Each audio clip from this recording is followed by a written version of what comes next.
In the end, it's not the years in your life that count. It's the life in your years.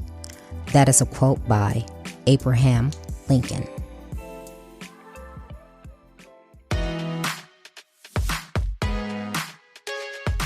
Welcome to Trina Talk. Trina Talk is a weekly podcast that will inspire and empower women of all ages to strive for the impossible. Your host, Trina L. Martin from TrinaMartin.com, is a motivational speaker, leader, and cyber tech expert.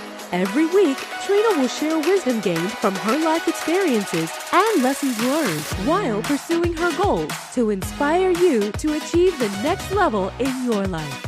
Now, your host, Trina L. Martin. Hello, welcome to Trina Talk. I am your host, Trina L. Martin, and this is episode 48. Just a quick reminder, if you would like to be a guest on Trina Talk or if you would like me to be a guest on yours, please go to my website at bit.ly/Trina Martin Podcast and submit a request. The topic of this week's episode is Perfect Peace. My guest this week is Donna-Leigh Perfect. Donna-Leigh is a survivor of childhood domestic violence and trauma. She spent a large part of her teenage years living with a schizophrenic alcoholic murderer. As a lifeline suicide prevention counselor and expert on resilience, Donna-Leigh is passionate about building resilience, curbing domestic violence, and bullying in our community. She has been inspired to develop the Dream Guards Tour of Resilience, Perfect P.E.A.C.E, P.E.A.C.E program, and Dream Guards Ambassador program in schools across Australia. Donna-Leigh is a inspirational keynote speaker and author. Welcome, Donna-Leigh, to the show. How are you today? I'm fabulous. Thank you very much. And I'm very grateful for this opportunity to share a little bit about how I am hoping to make some sort of a positive impact on this world through sharing my story. Yes, and that's what I want you to get into. Just go ahead and get into it now. I was looking at your website and reading and learning your story, and I think it's one of sheer inspiration. So why don't you go ahead and share that with the listeners? Sure, Trina. I would love to. Well, I came from a little Western Auckland suburb of Avondale in Auckland, New Zealand. I am the youngest of 5 siblings, and I am a twin. And I guess my life was pretty kind of average. Everything was kind of happy and a normal family life as I saw it from my 7-year-old eyes. And then one morning, my life changed dramatically. I woke to the piercing screams of my mum, and I jumped out of bed. I shared my bedroom with my older sister, who was 8 years older than me, and I tiptoed to my open bedroom door, and I heard my father's voice echo down the corridor, yelling and swearing. And as I stepped into the corridor, I saw a look on my mum's face that I will never forget. It was a look of complete terror as I watched my father chase my mum down the staircase with a knife. So I was kind of in the state of shock and a 7-year-old not really understanding what was going on. My mum reached out to try and escape out of the side door of the downstairs foyer area, and I witnessed my father drive the knife deep into her back. And as she stumbled along the side path to the front of the house, I saw her collapse to the ground. And as a 7-year-old, I wasn't supposed to see that. I wasn't supposed to see my mum take her last breath.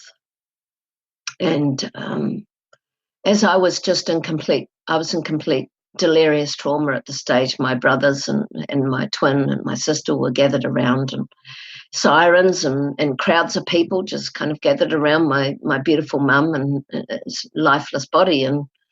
And I stared back and saw my father and his cold, callous eyes just staring at me from the back of a police car as he drove away.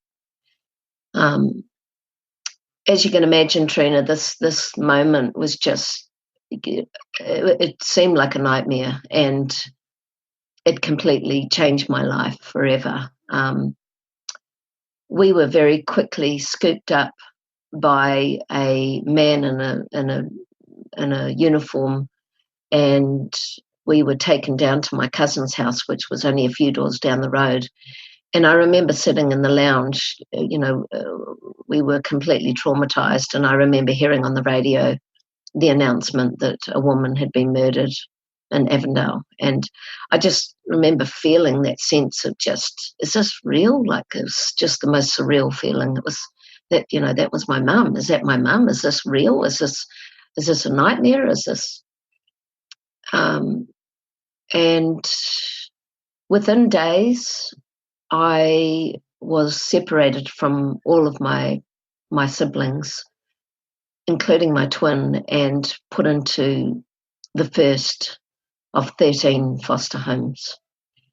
And the first of these homes was actually a blessing. It was the most happiest of the 13 foster homes that I was in. And my brother, actually, my twin brother, joined me at this home, and it was a Catholic mother, a single mum with 2 young daughters.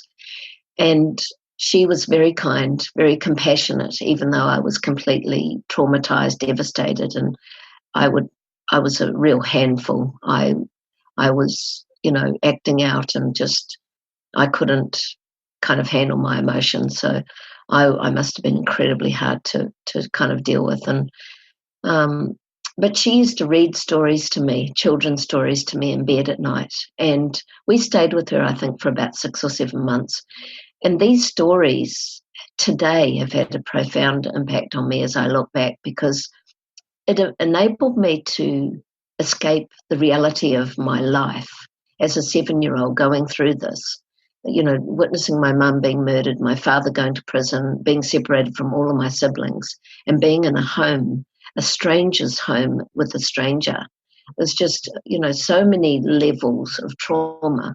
And these stories just enabled me to escape that reality for a little while and into the story and immerse myself in the storyline. And it was a real blessing in those moments to give me a little bit of peace and a little bit of happiness. And so I was truly blessed for that. And it's actually taken an amazing journey for me now in my life.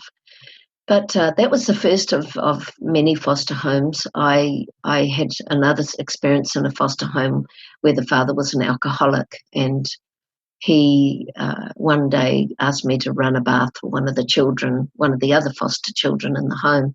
And I was almost 8, and I had no idea actually how to run a bath. So I turned on the hot water, and the little girl got in the bath and scalded herself. And he, from then, he just completely, became angry, and he took off. He swore and cursed at me and told me to go to his bedroom and took off his belt of his pants and pulled down my pants and just threw me on the bed and just started pounding into me with his belt until I was bleeding. And then there was another incident in that home where my sister came to visit us, and we were locked in our bedrooms, my twin brother and I. And I remember her knocking on the front door, and he went to the front door, and she wanted to see us. And he said, "There's no need to visit your brother and sister anymore. They don't love you. They don't need to see you. They're happy here, and you don't need to visit anymore." And I remember being in my bedroom just, completely, beside myself, trying to get a message out to my sister and trying to yell out through my bedroom door and everything, which of course she couldn't hear. So there was a lot of real ongoing trauma in these foster homes. The foster parents were incredibly abusive on so many levels. And during this time, of course, I went from school to school. So in each foster home was a different school. And so we were just continually moving from school to school, and I would just make a new friend, and then I would be packing my bags and moving again, which made learning extremely challenging for me. And because I was traumatized, because I was probably going through all sorts of emotional problems, I didn't fit in with the rest of the children at school, and I tended to isolate myself, and so I was a target for bullies. And I was bullied on every level, from physical bashing to, being excluded, to rumours being spread about me, just being made fun of. And I remember when I was a teenager being tormented on my way home from school, that my mother had been murdered, and that I was, a witch, and I was living in haunted homes and this kind of thing. And it was pretty tough kind of childhood. At 12 years old, in the last foster home, I recall a parcel being delivered to the foster home, and I was just an inquisitive young girl, and I asked what was in the parcel, and the foster mother turned to me and she said, "You are a nosy little bitch. You don't deserve anything. You don't deserve to know anything. And how dare you ask what's in the parcel? That is none of your business." She dragged me by the hair into the kitchen and put all these pieces of paper down on the table and said, "You're going to sit here and write 1,000 times, 'I am a nosy little bitch.'" And then she cut them up and stuck them all over the wall in the lunchroom, or the room, the dining room where we ate our breakfast, lunch, and dinner, where all the other children, the foster kids, were able to see these notes and make fun of me and everything. So that was a sort of emotional abuse that I was subjected to. And then at one of these days during this last foster home, the foster social welfare authority came to the house and gave me a very, very difficult decision to make. A decision I don't think a 12-year-old should be making. But he said, "Donna, you've got two choices. You can stay in foster care until you're 18, which for me meant, whatever, accept whatever abuse has been dished out to me for the next 6 years until I'm 18. Or you can return to your father, who's been released from prison." But the most traumatic part of that decision was I had to go back to the house where he murdered my mum. Mm-hmm.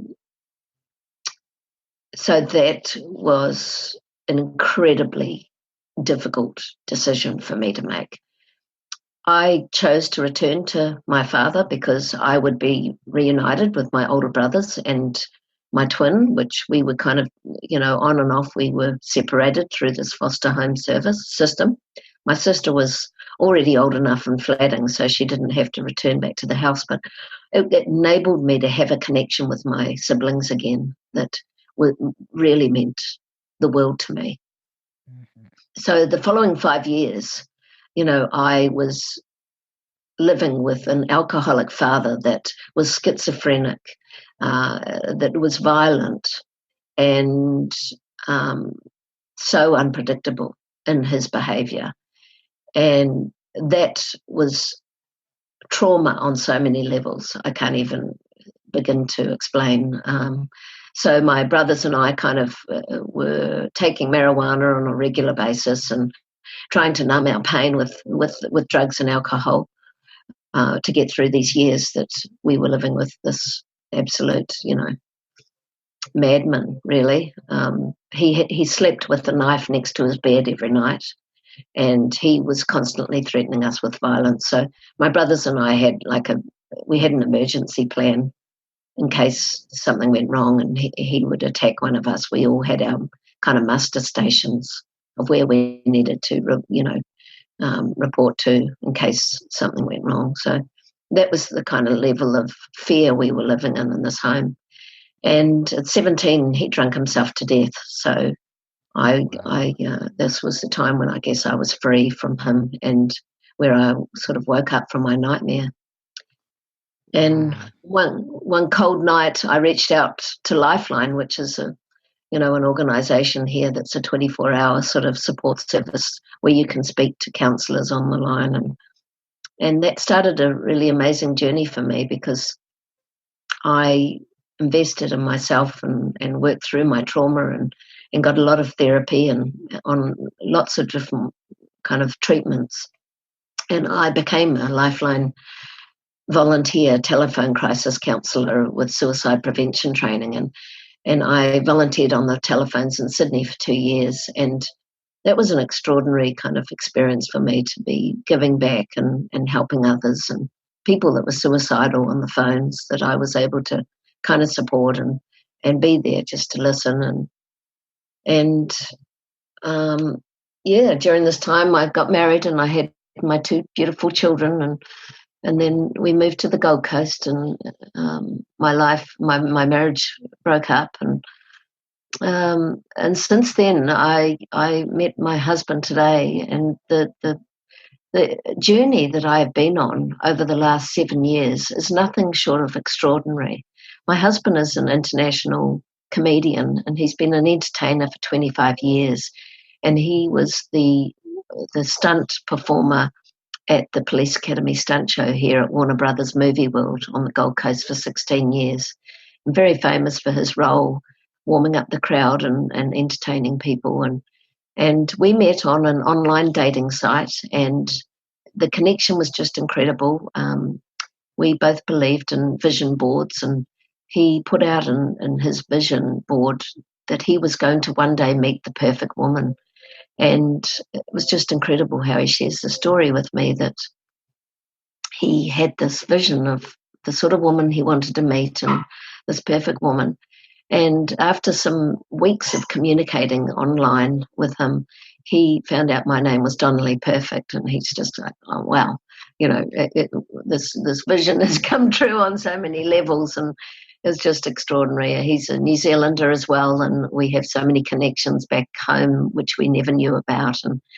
And so one day, I became a qualified personal trainer. I went and studied, and my passion was to curb childhood obesity, because we now in Australia have actually surpassed the obesity rates worldwide per capita, and we now have genetic obesity. Children are born with more fat cells than ever before, and it's a real problem. And I wanted to work with children and help them to understand the importance of eating healthy and exercising every day. And my husband's an amazing balloon artist and magician as well, and he was already kind of entertaining children on cruise ships around the world. And I said, why don't we do a show together, and I can incorporate some amazing, healthy kind of lifestyle and a little bit of exercise, and get up and do a workout with the kids and talk about health and nutrition, and you can be the fun side, and you can be doing all the magic. And so we started this amazing kind of show, and it's called the Dream Guards. And this show has just evolved over the last 5 years to something just phenomenal. And one day in a meditation, I went into this meditation with an intention to come up with some tools that were going to help children to deal with bullying in their lives, and using the universal sign for stop, which is the hand up high in the air. And so I went into this meditation, and I wanted to come up with a message or an acronym using the universal hand. And on waking from this meditation, my peace tools were born. And I I expressed this to my husband. I said, these peace tools just have come to me in a meditation, and they're just phenomenal. I don't know where they've come from, but they've just come to me, and I want to go through them with you. And he said, oh my gosh, you tell me about it. So I said, well, the P stands for protect yourself and be powerful. And if you stand tall with your shoulders back and your head high, it's statistically proven you're less likely to be bullied or abused because you're showing yourself to be confident. And the E stands for escape the situation. Always trust your instincts. Walk away, run away, and online turn off your device. Never allow anyone to abuse you. And then the A stands for armor yourself, using your amazing tool, your imagination. Build a powerful armor around your body so other people's opinions don't matter in your world. And I said, a lion never loses sleep over the opinions of sheep. So be the lion. And then the C in P.E.A.C.E stands for create strong friendships in your community of like-minded people that show you compassion, kindness, and have your back. And E, express your emotions. Reach out for the help and support you need if you're being bullied or abused. And be the upstander in your community and, help others in need. And he just went, wow, this is just amazing. And I said, yeah, and I need to share a story with you. And he said, what is that story? And I said, it's my story. And I just told him what had gone on in my life and my story. And he said, Donna, you need to share the story in our show. You need to share this story with children and adults, because what you have been through and what you have overcome is phenomenal. And you are going to inspire so many people to overcome adversity, to, because of your journey and your experiences. It's going to inspire people to believe in themselves and know they can overcome these challenges in their life and live a life of purpose and passion. And so that's what I did. So part of the show then evolved into these P.E.A.C.E tools and me sharing my story. And it's just been an incredible journey that's evolved now into me becoming an inspirational speaker, sharing my story in domestic violence events around the community, and just recently being asked to share my story in the first inaugural Her Story Women's Global Empowerment magazine. And I submitted my 1,000 words to that magazine. Then Gertrude Machis, who is the founder of Her Story's Global Women's Empowerment Movement, asked me to submit 10,000-word manuscript of my story to the inaugural Her Story anthology book, which I did. I had 6 days to submit that 10,000-word, fully professionally edited manuscript to her. And she rang me immediately after and said, now I want you on the inaugural Her Story stage. And I said, wow, okay, I would love that, And I actually was thinking this was in Wellington, New Zealand, because that is where Gertrude lives, and that's where, she wanted the first inaugural event to start. And I said, yeah, of course, thinking this is Wellington, I would love to do that. She said, it's in 4 weeks in Las Vegas. And I went, wow, okay, I need to give this some thought, because I have just spent all of my money on this amazing children's series that I've written. And these children's series is all part of my journey of this amazing, extraordinary experience I had as a foster child when I was 7, coming from a completely traumatized background, having this experience of being read to. And moving forward years later, when the New Zealand government looked into all of the abuse of foster children in the foster welfare system, and they investigated my file over 9 years. They came and actually interviewed me on the Gold Coast, and it took them 9 years to investigate my file, and they gave me a small amount of compensation money for the abuse that I had experienced. I wanted that money to make a significant impact on children's lives moving forward. And I put it aside, and I knew that something was going to come to me in some way, in intention, in making a difference with this money. And then one day I decided that I was going to write a series about my daughter, Jessie, and our rescue dog, Rocky Rockstar. And these stories have just been channeled to me. And it's the adventures of Jessie and Rocky Rockstar. These stories are coming out in about 4 weeks. And they're stories about how Rocky Rockstar is teaching Jessie about everyday life, about the life lessons, and about compassion and kindness and treating animals and people with respect, and just sharing their everyday adventures. And so the first 2 books are coming out in 4 weeks, Rescue Puppy and A Puppy Rescue and Tiger. And this has just been this amazing journey, and it's coming full circle back.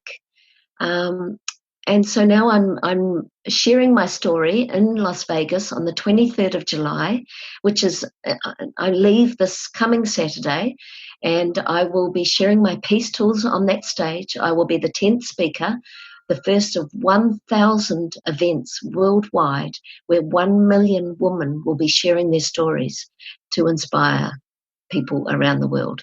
And I will be sharing these peace tools. I will be sharing my story. I will be sharing the amazing global gratitude chain, which has become a movement. And I believe if we wake with the intention of gratitude each and every day and just reflect on the true miracle of being alive, then, and so I started this gratitude idea, and I asked people to contribute just something they're grateful for in a small coloured strip of paper, and I started this tiny little gratitude chain. And it's become a movement now. It's over 110 metres long. I am receiving gratitude links from all over the world. And some of these gratitude links are incredibly profound. I read 3 of them on the stage. Professors that have survived helicopter crashes, inspirational speakers that have escaped the Bosnian War and survived, and children that are expressing, their gratitude for food on their plates. And so I'm taking this on the stage in Las Vegas in a week's time, and it's just phenomenal. That's my story, Trina. Wow. Wow. Wow. That's amazing. First of all, I hate that you had to see what you saw as a child. Did your father ever express remorse for what he did? No. In fact, it was never spoken about. Wow. Which was the scary part, You're walking on eggshells the whole time. Right. And you said he slept with a knife by his bed. So were you children ever in danger? Did you guys, oh my goodness, did you guys want to leave? I know after being in foster care, which was not a good place to be, you guys decided, well, we'll take the lesser of the 2 evils and go back to the home that we knew and the father. But how did you and I'm trying to think of a way to say this, but how did you come to a point where you were able to get past that and say, you know what, I'm going to stand on my story and I'm going to tell it so that it can help someone else? Wow, many, many years. Many years. In fact, I only shared my story in a very intimate kind of group of friends. In fact, my first husband never really knew my story, and he never asked me about my life really, so I'd never shared it with him. And what I really struggled with when I shared my story with close friends was their reaction to my story, more so than me sharing it. It was a very strange kind of feeling. It was like I had kind of moved past in an extent to be able to share or express it to them, but their response to or reaction to my story made that difficult for me. And so I guess that was a cleansing process that took a long time, and I never ever thought that I would be sharing my story in a book, sharing my story on a stage, sharing my story in a dream garden, in children's schools, in high schools, and be inspiring so many. I really never thought that this would be a possibility. Wow. And I can relate to what you're saying about not sharing your story, because just as you and I were speaking before we decided to start the interview, I had a very, very abusive mother, and it really affected me. And it's nothing like, your life, but it was very, very bad. And I've never really told anybody the story, because most people wouldn't believe that a mother would treat their child so badly. But just here recently, I've started telling my story, and I'm in the process of writing a book and telling my story. And like you're saying, using my story to inspire and empower other people. And it's just amazing. And I never, even family members, I kind of shunned myself from them because my mother would turn her verbal abuse against me and tell people how I was such a bad daughter. Yes. And so I never, I never said anything to anyone, because I thought, well, they won't believe me. But isn't it amazing how we can take that trauma and we can turn it around, and it can actually help someone else? It's an incredible gift, Trina, and I really truly believe that this is all what I call our Dharma, and it was all planned out for us on conception when we were born. This whole plan of our life is actually part of our journey, and we were meant to go through this adversity, and I feel grateful for it, because it's enabled me to be resilient. And so many children today are lacking resilience. And so by me sharing my story and my P.E.A.C.E tools, I'm developing resilience in children, which is so needed, because we are losing children every single day to suicide, from bullying, from cyberbullying, and that they are not coping because they don't have the resilience that they need within them to overcome these challenges.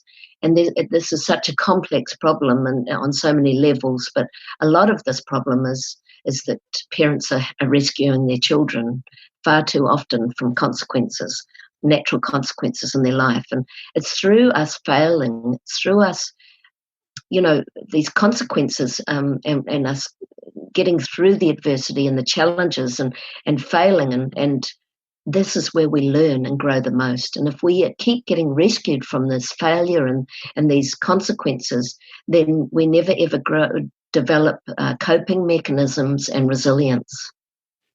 I totally agree with you. The suicide rate and the bullying that goes on nowadays with children is sickening. I just can't believe. And like you said, it's because they can't cope. Now, I don't know how old your children are now, but when did you decide that it was a good time to share your story with your children? Well, actually, it was quite an interesting thing with my daughter. I went through a really tough time when she turned 7. It was really profound, because it was almost like I was making sure she was okay. It was so weird. I can't even really express this, but as soon as she turned 8, I had this relief about me. Wow, okay, she's good. Everything's good. Because so much happened to me as a 7-year-old. And so having a daughter go through that kind of year I don't know, I've got goosebumps talking about it now. And it wasn't until this kind of evolution of this Dream Guard show and me expressing to my husband and sharing my story with him and him telling me what a profound impact this is going to have on children's life that I then really opened up to my children. My son's 20 now and my daughter's nearly 17, and they are so proud, like beyond proud of what I'm doing with my story on the stage and in my book, it's, it's such a blessing, and I am so grateful that they are proud of me, because a lot of my family is not. My twin brother and I don't have a relationship anymore, sadly, and he doesn't agree with what I do, and he's gone into a very dark place, and all I do is send him love, and that's all I can do. But I need to go on this journey, and my brother, who I spoke about before the interview, who passed away sadly 3 years ago from cancer and lived in Memphis, Tennessee for 24 years, I opened up to him on a very deep level about all of our experience as children, and he had his own experiences as well, that were different from mine. He was older, and so he experienced things differently, and I expressed my intention to want to share my story, and he was so proud. He was so proud, and I read a couple of my scripts that I was preparing to share on stages, and I remember him being on the phone just crying, and this was on his deathbed. He was only weeks away from dying, and for me now, he's with me. Him and my mum are with me every single time I am on that stage sharing my story. They are my angels that are with me. And, I share the story in honour of my mum and all victims of bullying and domestic violence that no longer have a voice. Wow. And that was a question I wanted to ask you. With your siblings, how are they? How did they end up after this whole experience? Because you guys you said, except for your oldest sister, you all went back to that home with your father, and and everybody processes everything differently. How did they process? If you knew, I mean, maybe they kept it to themselves. How did your siblings process that, and how did they turn it around, or did they turn it around for themselves? Well, for quite a long time, they turned to drugs, to numb that pain, and so they became quite kind of addicted to marijuana and that kind of thing, and so that was one way that they kind of dealt with it during and directly after. My older brother that passed away he really buried himself in his work. He's very, very motivated, highly energetic sort of person, very ambitious, and so he tended to bury himself in his work and got himself really busy all the time. Like he was never kind of just still, and so incredibly kind of high achieving, and so that was kind of his way of dealing with it. My twin brother, he went and got some help, some help from a psychologist, and he went down a different route, like ended up on antidepressants and stuff, and I don't know to this day whether he's still on those, but he has a wife that's a child psychologist, and she wasn't supportive of me at all, or our relationship. I think she may have been threatened, to be honest, of how close we were, and so that's become quite estranged now, which is unfortunate. And my sister and I, we are quite close, and she's quite spiritual, and so we connect on a kind of spiritual basis, which is lovely. And I think that's kind of evolving even more as we get older, and so that's a beautiful thing. And so it's been very mixed, Trina. Yeah, I can imagine. And you said, because I believe in God and I'm spiritual as well, and it took me a while to get to the point with my situation, but you mentioned something previously. You said that our traumas were what we were meant to go through, because that made us resilient, and to get to where we are today to tell our story. How long was it that let me rephrase it.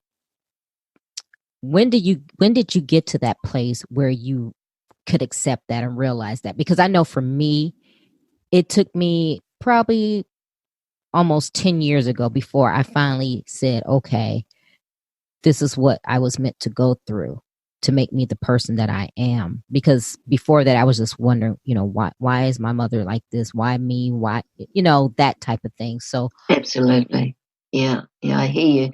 And so then we can kind of fall into that victim mentality, can't we? Where right. worries me, poor me, why did it happen to me and not you, and all that kind of thing. And if we, if we actually see it for the gift it is, and it's it frees us up, it frees our soul up by doing that to see the beauty in these experiences. And I think it's been for me an evolving thing, and it still is evolving.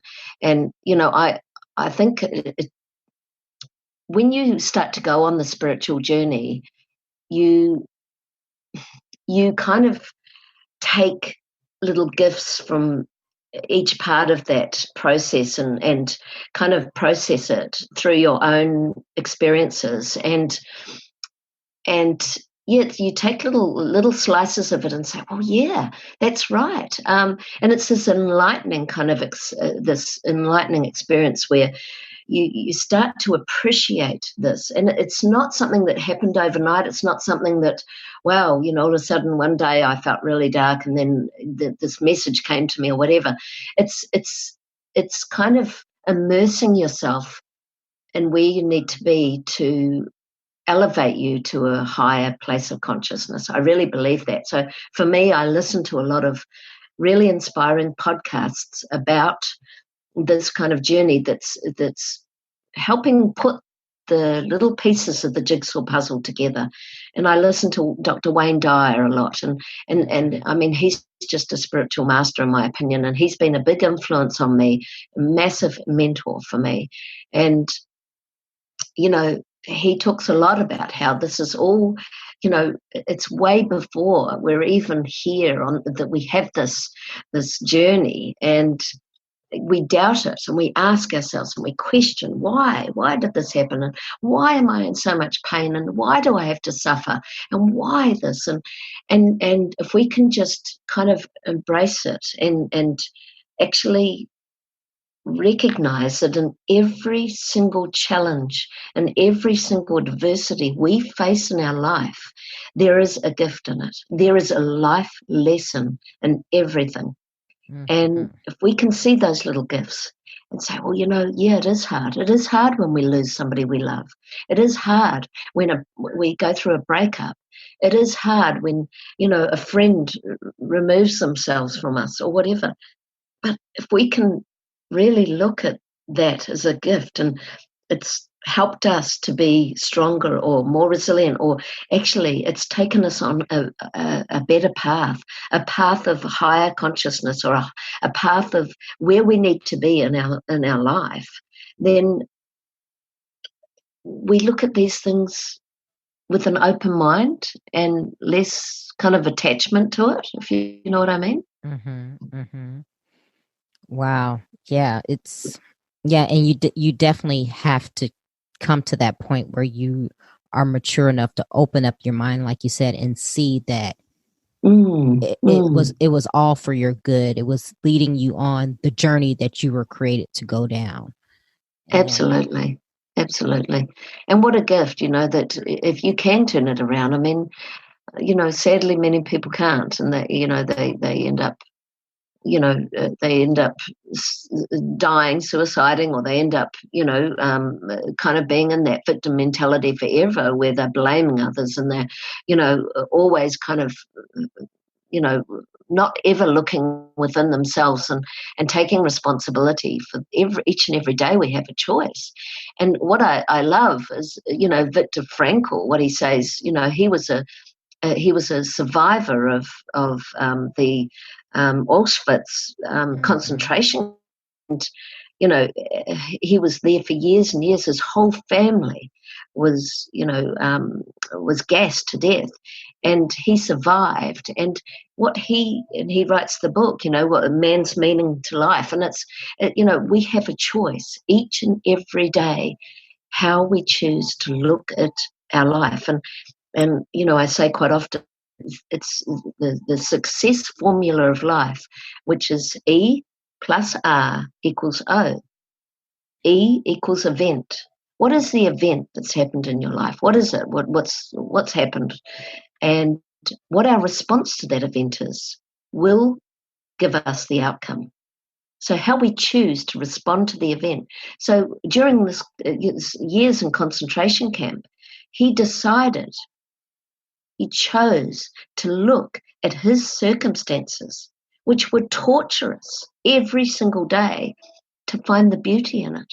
In every single moment where people were being tortured, he was being tortured, and to find the beauty in the people that were torturing him, the gift of beauty in it. And one day a fish head was delivered to him in a bowl. A floating fish head was his meal, his supper. It was fly infested, and he looked at this fish head floating in a bowl, and he chose to look at the beauty and the gift and the gratitude in this fish head, this gift of food and sustenance. Now that's incredible. Yes. Wow. It's our choice. We don't have a choice on the event. And for me, the event was my mother was murdered. But now I have a choice on how I respond to that event. I could choose to be victim. I could choose to stay in that mentality of, oh my gosh, this is what happened to me as a 7-year-old. And I've turned to the bottle because of it. And, I'm just feeling sorry for me every day. And I'm blaming you because this is why I am the way I am. Or I can choose to look at that event and all the gifts that have come out of it that I can now share with the world. And so the outcome of that is I'm speaking in Vegas in a few days, Mm-hmm. Wow. I mean, that is so powerful, so powerful. And I think if more people had that mindset, the world would just be a better place. There would be more people living happier lives, living the life that they were created to live, instead of complaining and blaming and, like you said, being the victim all their lives. Because it's something that we can get past. You don't have to be the victim. Things happen to you, and that's life, but it's how you deal with them. Yes, that's exactly right. And you got to ask the question of yourself, is this serving me? Is this serving me? Is this getting me to my higher place of consciousness where I really want to be, at peace, at tranquility, at harmony, and where I can serve others? Is this taking me to that position? Wow. So, one quick question of you before we go into my questions, but how is your dream guard? How is that being received? Because you,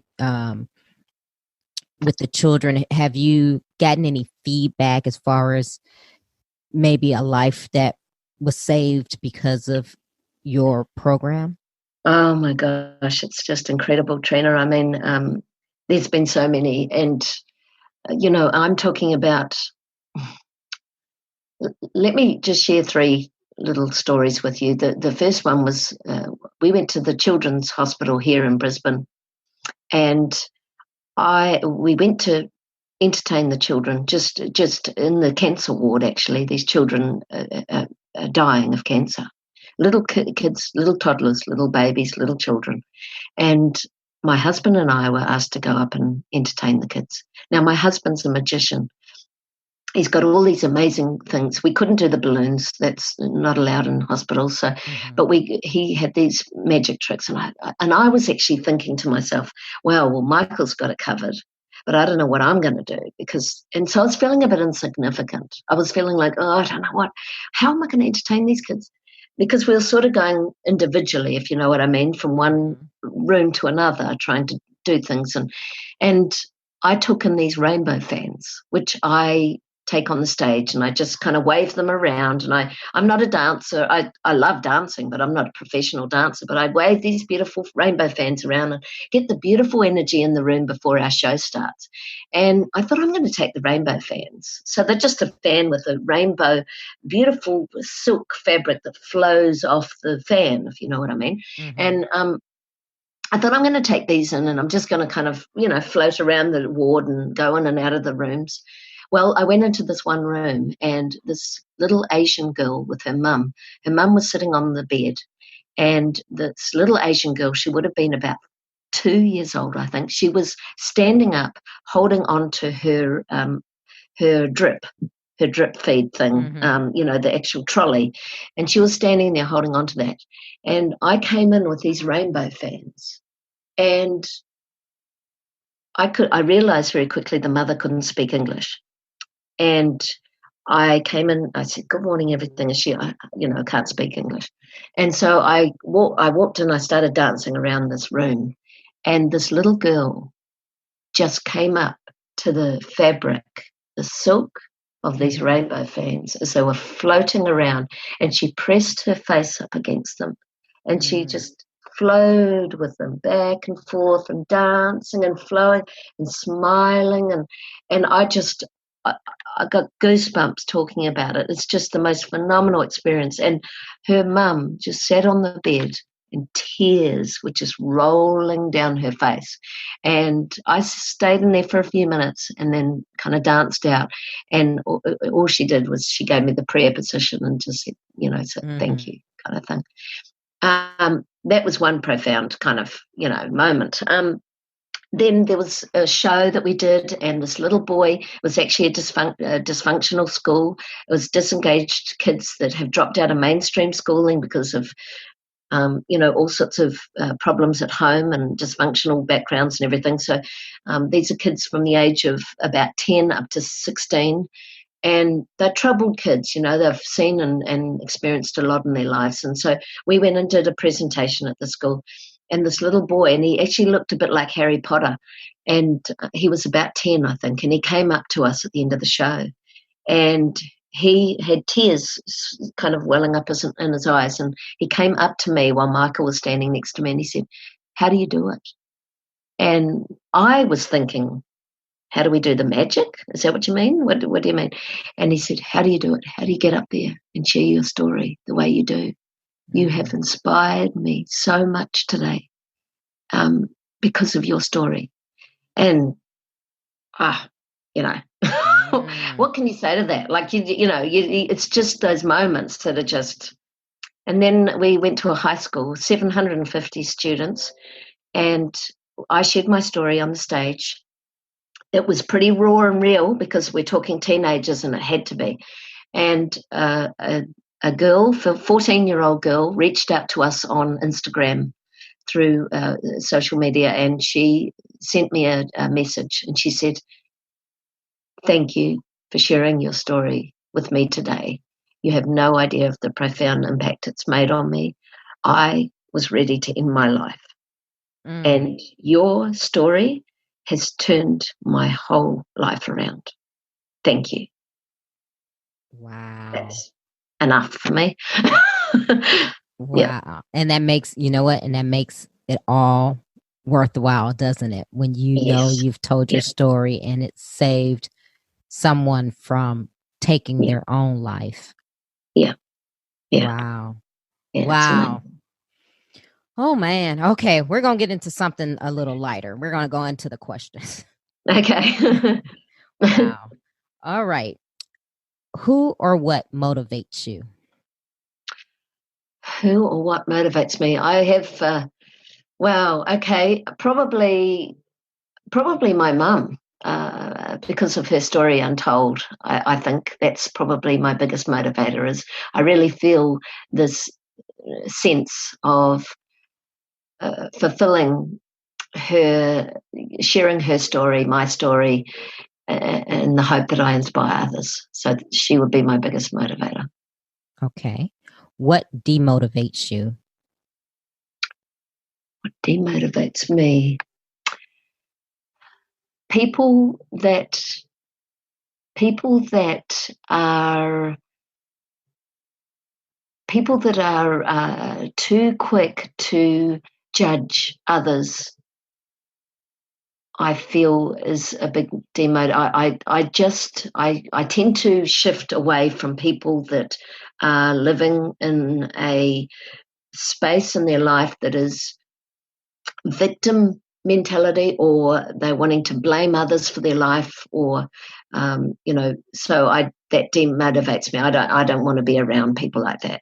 So I choose not to have that proximity. Okay. When was a time that something was said or done to hurt you, but it worked for your good?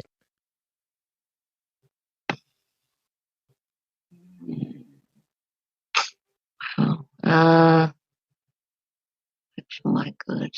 Oh, look, I think it would definitely have to be my twin brother expressing to me that he thought me being on the stage as a dream guard with rainbow socks in my 40s was absolutely ridiculous.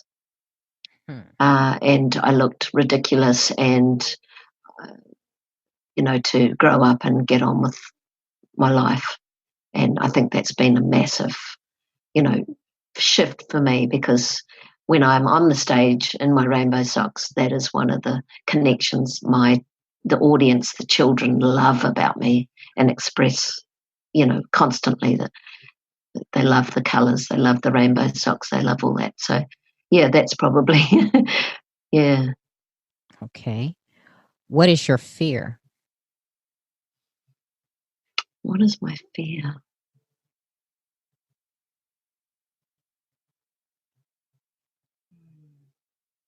What is my fear? I guess, well, my fear, as any parent, I guess, is your children. You're losing your children before you pass away. I think that's probably the biggest fear I have as a mum, as a parent. Yeah. Okay. Is there a time when you wish you had done something that you didn't?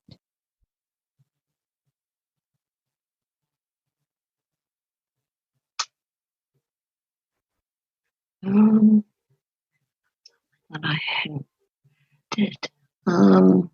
Geez, never think of that one. Yes. It was when a family member had shared something very personal with me that I shared with another family member, and that family member found out, and that probably it had an impact on our relationship. So my intention was to be sharing it to kind of get a little bit more support around a very significant kind of issue. And yeah, I regretted doing that. Okay. Is there a time that you wish you had not done something?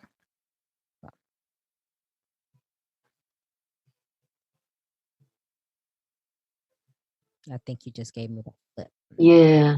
The other one was, if you want to go back, the other question was, wish that you had done something that you didn't. Done something that I didn't.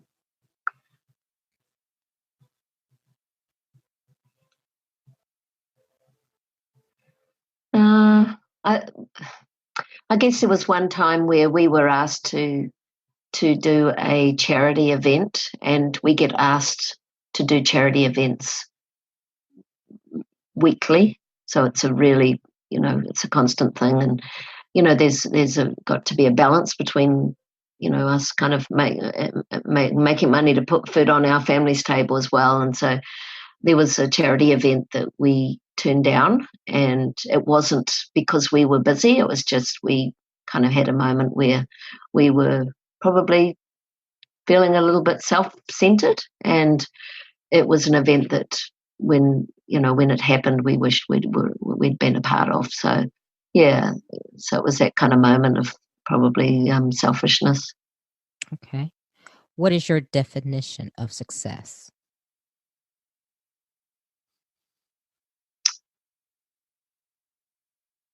living your authentic life purpose, and serving others. How do you recharge? Oh, wow, that's a great question for me. Okay, so I have a ritual every morning. I wake with gratitude. I have a gratitude journal that I write in. Then I meditate, and then I work out. I go outdoors and I get vitamin D from sunshine, and I do a high intensity kind of workout. I run and I skip, and I take my rescue dog Rocky Rockstar with me, and we go outdoors. And the skipping is really significant for me because when you skip, and I'm talking not about a skipping rope, I'm talking about skipping down the road like a child. It brings out the child in you. And I believe it's a double dose of dopamine. And why I say that is because when I skip, I smile.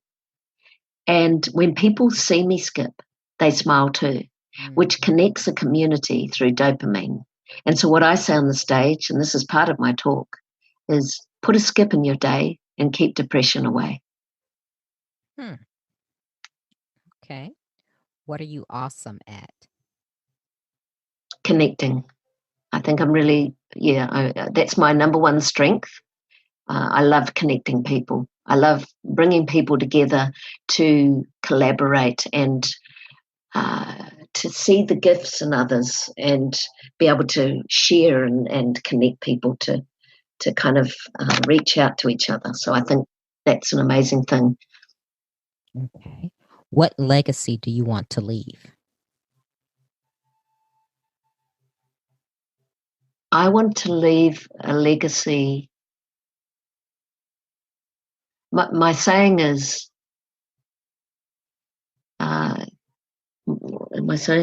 overcoming adversity is my university. And I believe that all adversity in our life, all challenges, all suffering, all gifts, all all of the beautiful experiences we have, all part of our life journey, and we need to embrace each and every one of them. And so my legacy is about inspiring others to see that their journey and their experiences are all part of their gift, and that through that they can serve and give and create a more connected, loving, abundant world. Good. Okay, Donna-Leigh, give the audience one motivational takeaway.